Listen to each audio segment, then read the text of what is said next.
ఈ ఫ్యాన్ ఎందుకు తిరగట్లేదో మీకు తెలుసా గైస్? ఈ రోజు ఈ ఫ్యాన్ అయితే రిపేర్ చేయబోతున్నాను. ఆల్మోస్ట్ 6 months అవుతుంది ఇది బయట పెట్టేసి. మీరే చూడండి ఇది ఎలా రస్ట్ పట్టిందో. ఇంత ఓల్డ్ ఫ్యాన్ ని కూడా ఎందుకు రిపేర్ చేయాల్సి వస్తుందంటే, ఇప్పుడు మనం యూజ్ చేస్తున్న ఏ ఫ్యాన్లలోనైనా సరే కాపర్ వైండింగ్ అయితే ఉండట్లేదు. ఇది ఒక 10-15 years back fan, original copper winding అయితే ఉంది. ఈ ఓల్డ్ మోడల్ ఫ్యాన్స్ కి ఆ వైర్స్ బయటికి దిగడం పెద్ద టాస్క్ అనే చెప్పుకోవాలి. షాకింగ్ న్యూస్ ఏంటంటే ఈ ఫ్యాన్ వెయిట్ అరౌండ్ 4 kgs ఉంది. ఈ కాలంలో ఒక్క ఫ్యాన్ అయినా అసలు 4 kgs ఉంటుందా చెప్పండి? నాకు తెలిసినంత వరకు అయితే ఒక 15 years బ్యాక్ ఫ్యాన్ ఒక్కసారి కూడా రిపేర్ కి రాలేదు అసలు. మధ్యలో అప్పుడప్పుడు నేనే కెపాసిటర్లు బేరింగ్స్ అయితే రీప్లేస్ చేస్తుండే. ఫ్యాన్ కింది సైడ్ చిప్ అని తీసేటప్పుడు మాత్రం చాలా జాగ్రత్తగా తీయాలి. కొంచెం తేడా అయినా గానీ వైండింగ్ పాడైపోతుంది.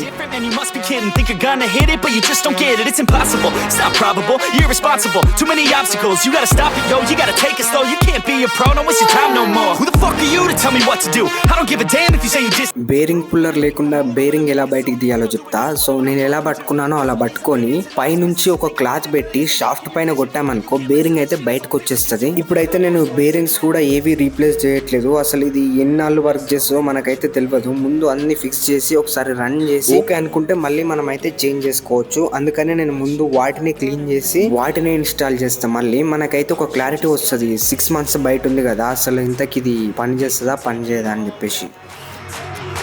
Don't tell me you believe that. Are you just gonna take that? Or will you fucking fight back?